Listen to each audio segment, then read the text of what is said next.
What's up, guys? I'm Morris here bringing us a brand new video, and this video is a little bit different. I'm going to be sharing my testimony and my journey with faith. I just had a new album come out, Live Again, and track 12 on the album is a song called Getting Old to Me. And it's a song about my relationship with God, my journey with faith. And I was debating whether I want to make this video because, sometimes you want to let the art speak for itself. But for me, I felt it was important to share my story to give you perspective, and maybe someone who's going through something similar can hear my story and can relate to it in their own lives. So I felt this important. This is going to be long. There's not going to be any edits, no cuts, no nothing. I want it to feel as authentic as possible. So I'm very long-winded. So, grab a popcorn, grab a drink, sit back, relax, and enjoy this, I guess. Because I'm very long-winded because what should be a one-line easy text for me will always take 4 lines. So that's just the kind of person I am. So I get it from my parents, both of them. We cannot tell short stories. It'll take about 10, 15 minutes. So here we go. My journey with faith. It's been a journey ever since I was a little kid. Grew up in a Christian household, very Christian family. My mom and dad, started implementing the Christian values when I was just a baby. My dad's very involved in the church. He's a deacon. He's also a Gideon, and he's also the head of Sunday school. So from a little kid, I was always kind of part of this generation of youth in the church. There was kind of like a little mini baby boom. And from a very young age, I was always wanted to be front and center. Now, you would have not have guessed that from my first stage performance at church because I cried like a little baby playing an angel in the Christmas play. But after that, I gained my sea legs and really loved performing and being in front of people. And I never necessarily liked being around the kids. I always wanted to be around the adults. I always grew up. I don't have any siblings. A lot of my cousins are kind of far away. So until I went to school, I never really hung out with people my age. I was always kind of looking up to the older people. So when it comes to nursery or the preschool Sunday school stuff, I was like, I want to be with the adults, those classes. I always yearn for more. That's super important. Just a little fun fact there.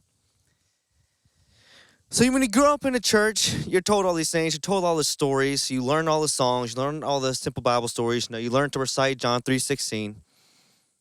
And you feel like you're a Christian. You are told, congratulations, you are a Christian. But you don't know at all what it means. You think you know what it means. You can say the right words. You can read it like it's from a script. And as an actor, it's easy for me. So you grow up, and I was baptized at 9. Shout out Dr. Lassiter. He was the pastor for me when I was growing up in my church, and amazing pastor. Helped me establish the foundation of my faith. And, around this time, around 8 or 9, my dad became the head of Sunday school. So with that, you had to be at church at 8 in the morning, or I was up at 8 in the morning, had to be at church by 9. And when you're a kid, Saturday nights are your fun nights. Those are the nights, that's the one night a week you get to stay up late. And for me, it was playing Madden or watching TV, watching YouTube. That's what I wanted to do. So I'd be up till 2 or 3 a.m. And then my dad comes in at 8 a.m. with breakfast, and it's time to get up and rock and roll. I didn't have a say-so. I couldn't drive. I didn't know any different, right? So you start to build this routine. And, we're talking a decade of doing this routine, right? And so you get there at 9, you go and hand out the class list, and then you got handbell practice, and then you got Sunday school, and then you got church. So you're there for 3 to 4 hours. There's nothing wrong with being at church for 3 to 4 hours. There's nothing wrong. But as a kid, as being in my single digit years and then preteen, teenager, eventually you're just kind of all right, I like to sleep in, or, I've gone to Sunday school every single Sunday with the same book series that we've used for years. I feel like I'm hearing the same story I heard 1,000 times, asking the same basic question we've heard 1,000 times. And I've always been, I don't want to say intellectual, but I've always been someone that likes to think deep, likes to dig deeper into the why of things and the story of things. So a lot of these books, they don't really dig deep. They're very face value. There's nothing wrong with that because that's the audience it's meant for. But for me, I was sick and tired of the same stuff over and over again. And like I said, as I was getting older, it started to less feel like the drive to let's go to church. It became more of, this is my routine. Let me get it over with and be back home. And that's not the right way. And then there's so many things happened. My church ended up burning down. Then pastor moved away. So then we had a rotating door with pastors. And at a time where I was coming into my own as a person, developing my own opinions, my own thoughts, everything was just kind of falling apart in a way. My routine shot out the door. Everything I knew had changed. I didn't know what to do. And in that moment, you start to question everything. Because in this time, I'm my preteen years, teenage years, you start to look at things a little bit differently, through a different lens of, well, how did we get here? What makes sense to how the earth was created? Because these books that I'm reading in school are telling me this earth is like millions, probably billions of years old, but this says it should be about 6,000. All these historical events happen. This thing says we're only 6,000 years into this floating rock in space. You start to get conflicting thoughts. Your brain's, and my brain is a hyper-realistic brain, which you think that's crazy considering you're following a career in music and entertainment, the one where delusion is your best friend. And I agree. But I think the reason I'm able to do this is because I'm very realistic about the outlook of things. So I go through this time in my life, and I'm coming to my own, and it's time, I'm starting to learn curse words. And I fell in love with curse words. I had the mouth of a sailor. You guys, if you've heard Sweet Story of mine, you probably figured that out. And just like any kid, and I'm going to be very honest here. I'm going to be honest to a point. But coming into my teenage years, you start to learn things about the world. You start to see temptation. And I wasn't a saint.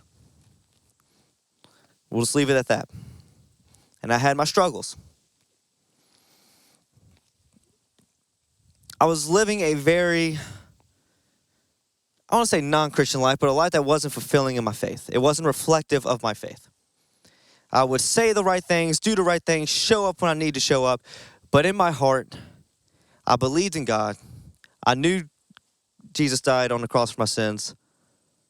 But I had no intention of outwardly saying that or do anything more. Like I could say it, I believed it, but I was fine with that. I didn't need to say anymore or do anymore.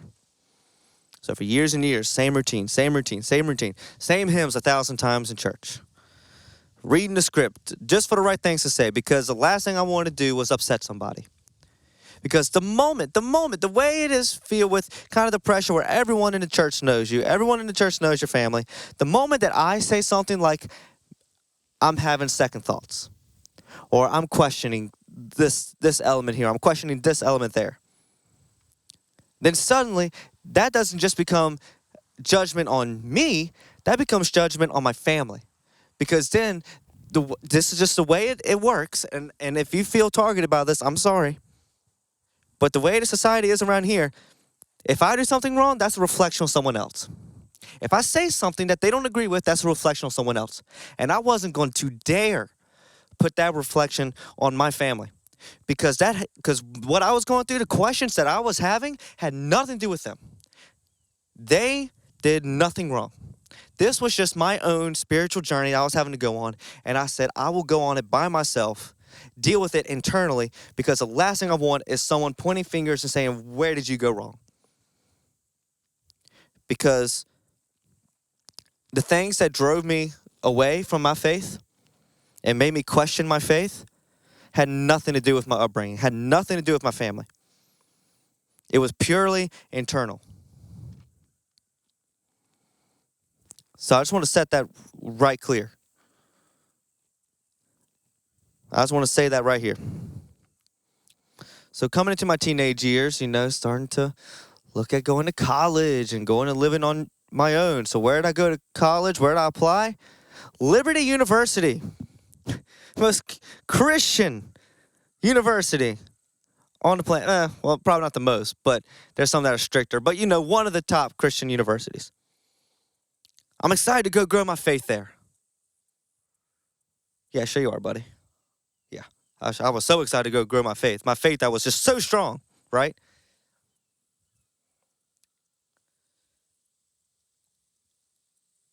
Then I'm getting to my high school years, and I'm cursing up a storm, the temptation thoughts.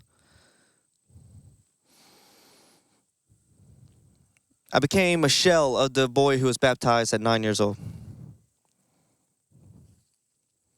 He didn't exist anymore. I'll go back and I'll watch these advice show videos I made back in 2011, the year before I got baptized. I'm talking about God and following God in your life. And if you just trust in God, pray to God, it's going to work out for you. Which I can say now and mean it. But as a kid, I didn't know what I was saying. I was reading off the script that was being handed every Sunday. And it felt like a lot of the people that I looked up to as good examples of what it meant to be a Christian, as you get older, you start to see imperfections. No one is perfect. No one is perfect. But sometimes when people mess up, and they are in my eyes growing up, the epitome of what being a good Christian man or woman is. And you see them joke about things that are very unchristian-like with no conviction. I said, I don't want to be associated with that. If that's what being a Christian is, they can have it. I don't want anything to do with it.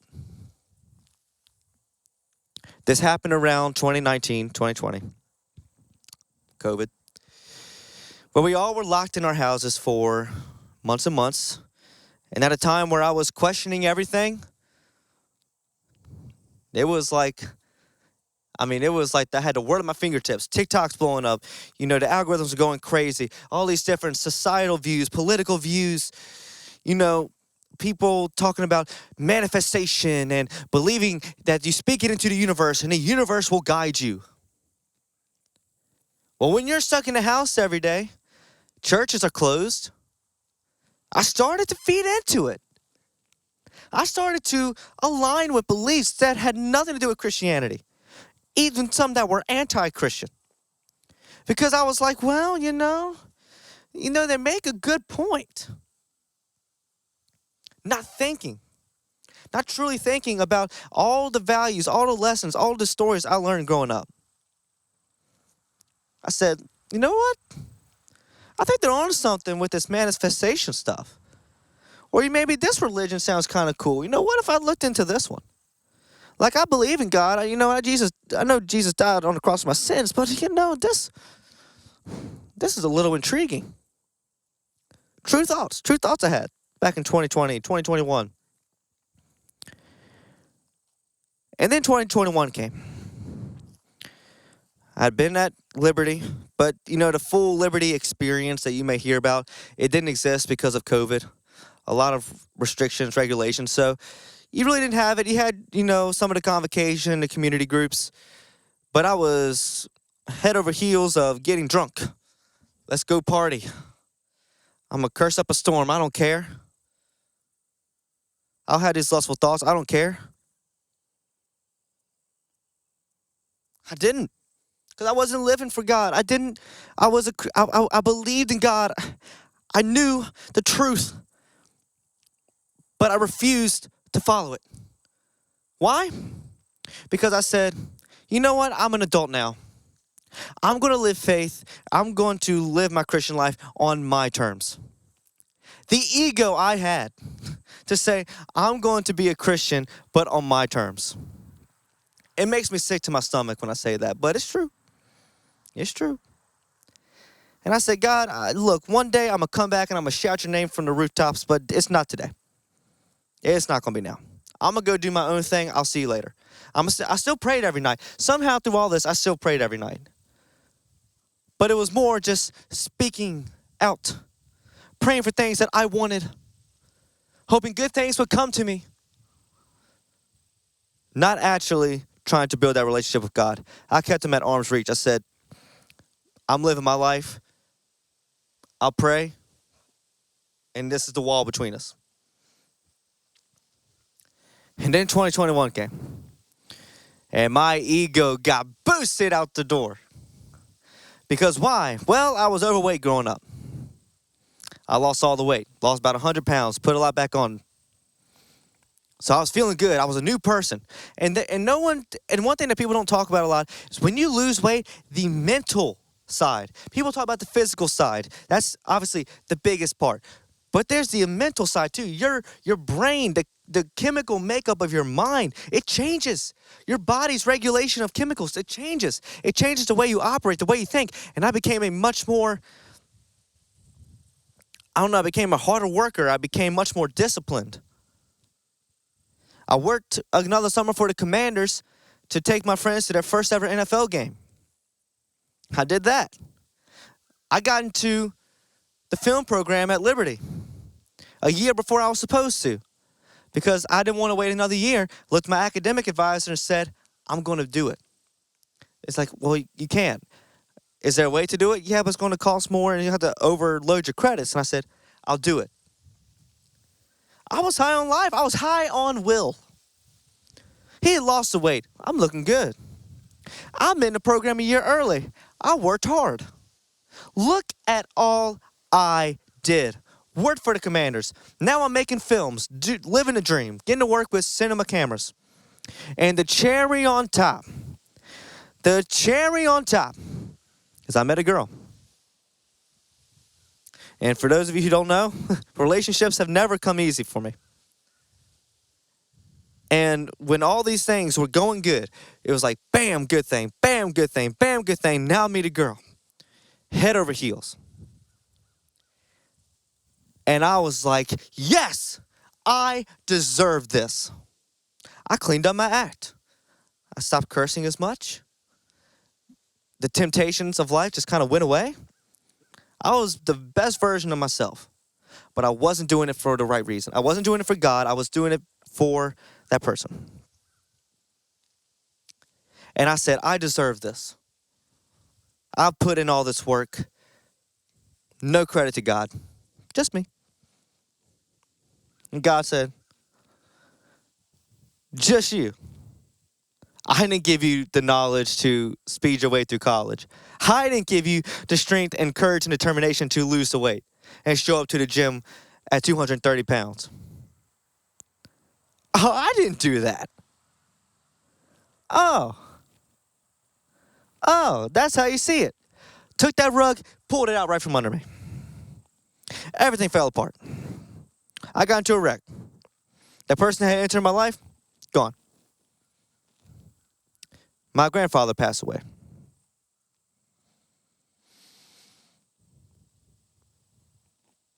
I was humbled.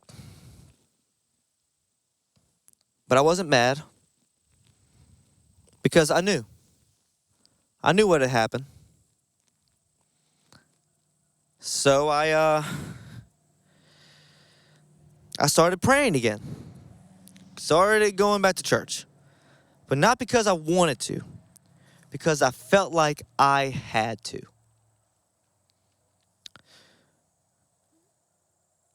My buddy Patrick and Sam, they started a Bible study that next semester called Bud. It was a men's only Bible group. It was really good. It started to plant that seed in my head again about diving back in and connecting with my faith. Realizing that the last time I cleaned up my act for someone, it wasn't for God. It wasn't to be a good representation of my faith in God. It was to be a good person for that person, which is fine, but you should be a good person because of your relationship with God and your desire to follow His will and plan in your life. So we got really busy our second semester. We were working on a feature. So we didn't get to meet with that Bible group too many times. Went home, and then it was the summer. Didn't really go to church because when I was home, I would use the excuse. So I'm out late with my friends on Saturday nights, not so much getting drunk at this point. I kind of weaned off of that a little bit, but I still like to have a good drink, and every now and then still had was having battles again with temptation and the lustful thoughts, and uh, went back to school, released my album Sweet Story of Mine, and everything was going really good. I wasn't really going to church, though. I was really busy. That's how I would say. I mean, for the fact that in that semester, I was actually very busy, and there were a lot of Sundays I was having to work. We didn't have time to meet for Bible groups, so that's not really an excuse. It is an excuse, but we were working very hard. The next semester, we start up Bud again, but now we're meeting weekly. And then my friend John and Emily Pitts, they started a Bible group, shout out Big Bad Bible Buddies, that we actually just recently started back up. And so I was actually meeting in 2 Bible groups every single week. I had found my faith again. I had found the root to my faith, the desire to pursue my faith. And I was so happy because for the first time since I was a little kid, I felt my relationship with God. I felt God back in my life, and that I was actually starting to build that bond with him again. I felt that warmth, that joy, that hope, that happiness that you can't find anywhere else. And then that semester ended. I moved back home. And I was also going to church regularly. Also want to say that. I lived right beside a great church, Heritage Baptist Church. Was going there. I still watch that every Sunday to this day. Because the sermons really speak to me. They really speak into the Word and dive into the Word and really break the Word down. That's what I love. So I moved back home. Built the studio. Was hanging out with my friends again. Started to kind of fall back into lustful thoughts. Cursing like a sailor. Getting drunk. Not as much. I really didn't get drunk. I got drunk one time. And that was kind of it for me. I said, all right, I've had my fill. I don't want to get drunk anymore. And I'm going to be honest with you guys, to this day, I still like to have a drink or 2.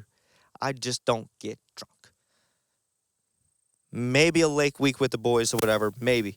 But like doing it to consolidate feelings or to heal wounds or anything like that, like I don't drink for that. It's just like maybe at the boys at the lake house, maybe. Or if they make my margarita too strong at a restaurant. That could also do it. But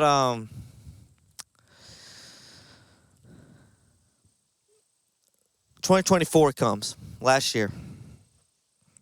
Start the year lukewarm. I'm back into faith, but not really. I'm not doing the right things. And it's suddenly this perspective situation came up. And all right, time to clean my act up again. All right, I'm going to stop cursing. Bam. I'm going to get rid of the lustful thoughts. Bam. I'm going to be just a better person every day. Bam. Unfollowed all these pages on Instagram, TikTok, all this stuff. Because I'm going to be the best person I can be if the situation grows. That situation didn't go anywhere. But something was different. When I cleaned up my act this time, it felt different. And I realized in this moment, I didn't clean up my act for that situation. I cleaned up my act because I knew it was the right thing to do to honor God and His will in my life. So I went out and I bought this cheap necklace that I've worn since May of 2024. The reason I wear this is, to one, show people that I, believe, but also it's a reminder to myself that in everything I do, content-wise, or when I'm in public, to always be a good reflection of God and my faith in Him, and to be a good steward of the faith. He's given me these talents of creativity and discipline and, having the journey of weight loss and this journey of walking away from faith and coming back to it. He's given me so many gifts, and now I'm in a spot where I want to use it for Him. So after that time in May 2024, I began writing this album. And I knew I wanted to write a song about this story. So I wrote this like 13-page autobiography, pretty much summarizing everything you guys heard today with a little bit more detail that I just didn't want to share in this. And then about 2 weeks later, I wrote Getting Old to Me. I've been terrified of releasing that song over the last year because it is so honest, brutally honest. It wasn't even as honest as it is now when I first wrote it.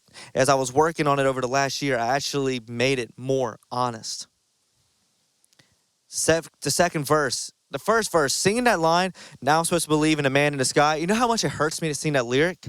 I hate singing that lyric, but I know it's the right lyric to sing to show people how far I had gone.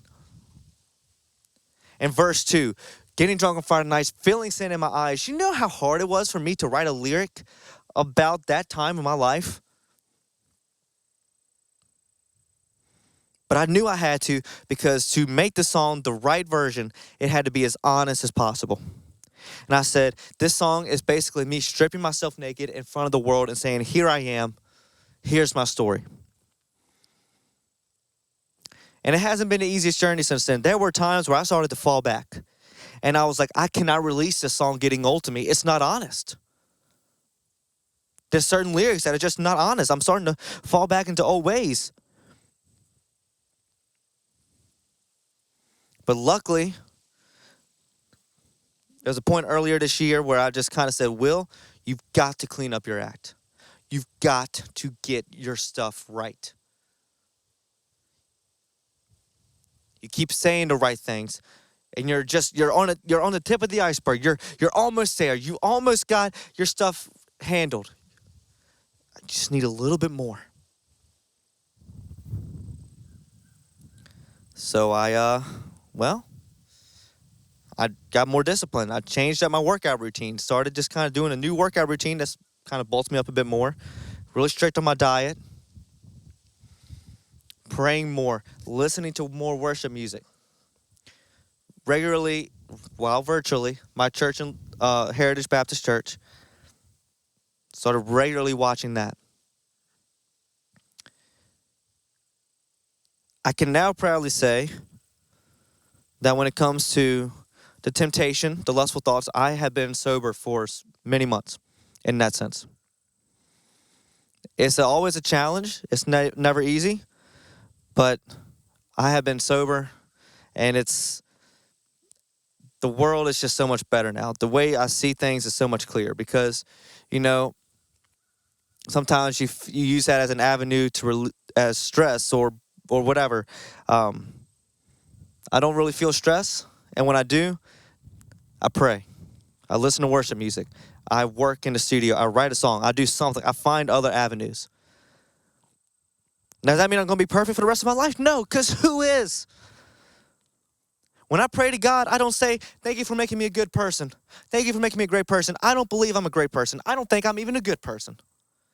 The only thing I can be, the only thing I strive to be is better than I was yesterday. That's the only thing I can hope to be is better than I was yesterday. And if I lay my head down in my bed at night and I say, I am a better man today than I was yesterday, or I'm a better man now than when I woke up this morning, that's all I can be. That's all I wish to be.